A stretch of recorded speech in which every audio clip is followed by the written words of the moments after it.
高，即是當人舊主翁，無去無來常不動，青山現在白雲中。公為現值菩薩戒，喜幽靈識顯暇。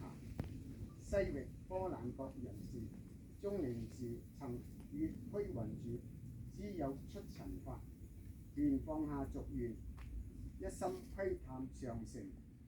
轉得聞聖公有傳授此法，便不顧遙遠，漂洋過海，攀山涉嶺，尋覓名師。